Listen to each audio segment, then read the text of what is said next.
Bienvenue pour le podcast du jour. Aujourd'hui, les questions de lumière. Et si vous appréciez ce qui est dit, ces podcasts ou les autres vidéos, je vous invite à vous abonner à ma chaîne. C'est toujours un super moyen pour me soutenir. Donc, il est au je parlais de lumière, oui, pardon, qu'évoque le mot lumière pour vous. La lumière est à la mode dans divers courants spirituels qu'on appelle New Age. On parle souvent de la lumière intérieure, comme si c'était le Graal, une quête ultime. Cette lumière intérieure englobe plusieurs données, de mon point de vue. Une quête d'une paix intérieure où se logerait un amour immense et serein de soi et de l'autre. De là jaillirait une joie de vivre qui serait contaminante dans le bon sens.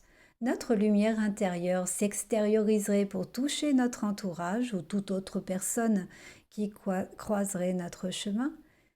Et ces personnes enveloppées par notre grande lumière se sentiraient alors mieux.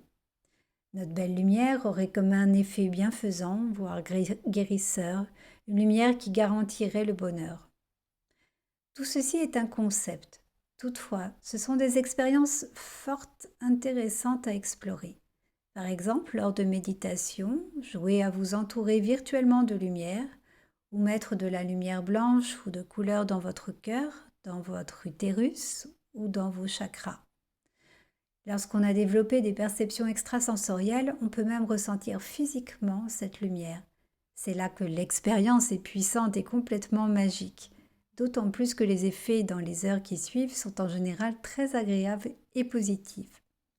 Cela va d'une sensation de légèreté à la joie de vivre, jusqu'à la survenance d'opportunités de toutes sortes, de bon augure.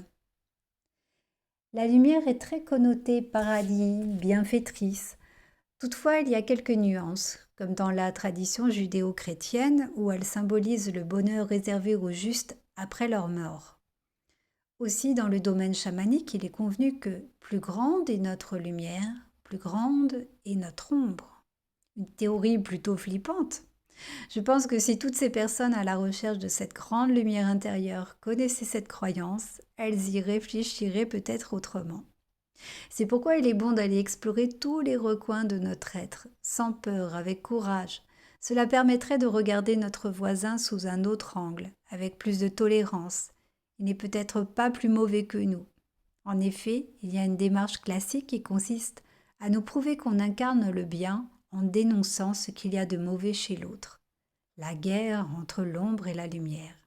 Et pourtant, si on fait une comparaison avec les critères physiques qu'offre le soleil, il n'y a pas d'ombre sans lumière. La lumière tient une place immense dans l'histoire de l'art, en passant par une période exacerbée avec les clairs-obscurs jusqu'à l'utiliser frontalement avec des néons version art contemporain. Sans oublier que la lumière est un élément essentiel pour faire une photographie. La lumière dans mon travail artistique est source d'inspiration. Je joue à cache-cache avec le soleil, j'aime capter les spectres, arc-en-ciel, les reflets éblouissants à la surface de l'eau, rechercher les éclats diamantés dans l'iris d'un regard, utiliser des bijoux brillants de mille feux. Une chance, j'habite dans le sud de la France. Le soleil est au rendez-vous. D'ailleurs, pour mon moral, cette grande lumière m'est indispensable. J'y suis très sensible et c'est vraiment un excellent baume pour mon cœur en cas de besoin. Je fais apparaître la lumière dans mes œuvres soit pour me référer à l'au-delà, ce fameux tunnel lumineux dont les rescapés de EMI, d'expériences de mort imminente, ont parlé en Occident, car il s'est avéré que d'une culture à l'autre, les expériences de EMI n'ont pas les mêmes témoignages. Le tunnel de lumière est typiquement occidental. D'ailleurs, ça me fait penser que la plupart de mes voyages chamaniques commencent ainsi. Je rentre par le trou d'un arbre avec mes animaux de pouvoir. Puis je glisse le long des racines pour me retrouver dans un tunnel très sombre. Au loin, j'aperçois de la lumière. Je m'approche et finis par pénétrer ce tunnel lumineux. Éblouissant. Le passage est toujours très rapide car la lumière est trop vive. Et j'en ressors pour me retrouver dans un lieu habituel lors de ces voyages. Un autre de mes alliés m'attend et commence alors l'aventure initiatique. Aussi, la lumière me sert à notifier la présence d'esprits, comme le petit peuple de féerie, ou encore à symboliser nos flux énergétiques, ou nos capacités à alchimiser, transmuter les énergies. Bref, nous les artistes, nous dansons avec la lumière. Si le sujet vous intéresse, je vous suggère d'aborder la curiosité sous l'angle de la physique quantique, qui ne cesse d'élaborer de surprenantes hypothèses.